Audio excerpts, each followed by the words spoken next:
عربی زبان میں لا جیسا کہ عام طور پر معروف ہے نہیں یا نہ کے معنی دیتا ہے، لیکن جب ہم لا اقسم بیوم القیامہ جیسی آیت کا ترجمہ پڑھتے ہیں جس میں لفظ لا اقسم سے پہلے آیا ہے تو ہمیں ترجمے میں کوئی نفی نظر نہیں آتی۔ تو پھر یہ کیوں حذف ہو گیا؟ در حقیقت اسی بنیاد پر کچھ لوگوں نے یہ دعویٰ کیا ہے کہ قرآن میں تضاد ہے۔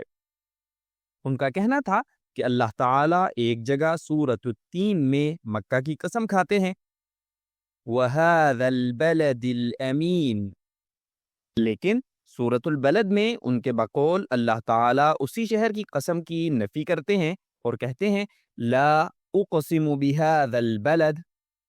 دلچسپ بات یہ ہے کہ یہاں بھی ہمیں یہی صورتحال نظر آتی ہے کہ لفظ لا ترجمے سے غائب ہے۔ یہ کہاں چلا گیا؟ کیا واقعی ترجمہ یہاں کسی تضاد کو چھپانے کی کوشش کر رہا ہے؟ حقیقت یہ ہے کہ آپ قرآن میں بہت سی چیزیں پا سکتے ہیں لیکن تضاد ان میں شامل نہیں۔ اس کا جواب یہ ہے کہ یہ سمجھنا ہی غلط ہے کہ لا صرف نفی کے لیے آتا ہے، حالانکہ حقیقت میں عربی میں لا ایک حرف ہے جس کے کئی استعمالات ہیں۔ نفی کے علاوہ اس کا ایک اور استعمال تاکید کے لیے بھی ہوتا ہے۔ اگرچہ یہ بات بظاہر متضاد لگتی ہے لیکن یہ ان منفرد طریقوں میں سے ایک ہے جن کے ذریعے عرب زبان استعمال کرتے اور سمجھتے ہیں۔ یہ استعمال آج بھی روزمرہ گفتگو میں پایا جاتا ہے، جیسے یہ مثال لا اوصیک بأخی، اس کا لفظی ترجمہ یہ بنتا ہے میرے بھائی کا خیال نہ رکھنا، لیکن عرب اس سے جو مراد لیتے اور سمجھتے ہیں وہ یہ ہے کہ میرے بھائی کا بہت اچھا خیال رکھنا۔ تو اس جملے کا اصل مطلب بنتا ہے مجھے تمہیں یہ یاد دہانی کرانے کی ضرورت نہیں ہے کہ تم میرے بھائی کا اچھا خیال رکھو۔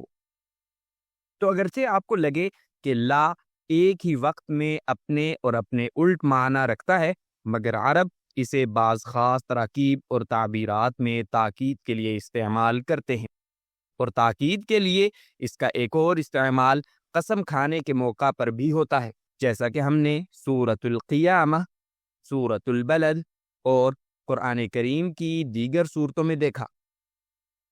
اس کی ایک اور واضح دلیل سورۃ الواقعہ میں ملتی ہے جہاں اللہ تعالیٰ فرماتے ہیں فَلَا أُقْسِمُ بِمَوَاقِعِ النُّجُومِ وَإِنَّهُ لَقَسَمٌ لَوْ تَعْلَمُونَ عَظِيمٌ۔ تو یہاں اللہ تعالیٰ نے لا اقسم فرمایا اور پھر اس کے بعد والی آیت میں اللہ تعالیٰ اسی اسلوب کو باقاعدہ قسم قرار دیتے ہیں، جو اس بات پر مزید زور دیتا ہے کہ یہ واقعی ان طریقوں میں سے ایک ہے جن کے ذریعے عرب قسم کھاتے ہیں۔ اسی لیے جب ایسی عبارتوں کا ترجمہ کیا جاتا ہے تو لفظی ترجمے کی بجائے آیت کا مفہوم پیش کیا جاتا ہے، اور فطری طور پر ترجمے میں کچھ معنی ضائع ہو جاتا ہے۔ لیکن خلاصہ یہ ہے کہ ان دونوں آیات کے درمیان بالکل بھی کوئی تضاد نہیں ہے۔ دیکھنے کا شکریہ۔ اگر آپ تجوید سیکھنا چاہتے ہیں تو ڈسکرپشن میں موجود لنک سے شروع کر سکتے ہیں۔ امید ہے کہ آپ نے آج کچھ نیا سیکھا ہوگا۔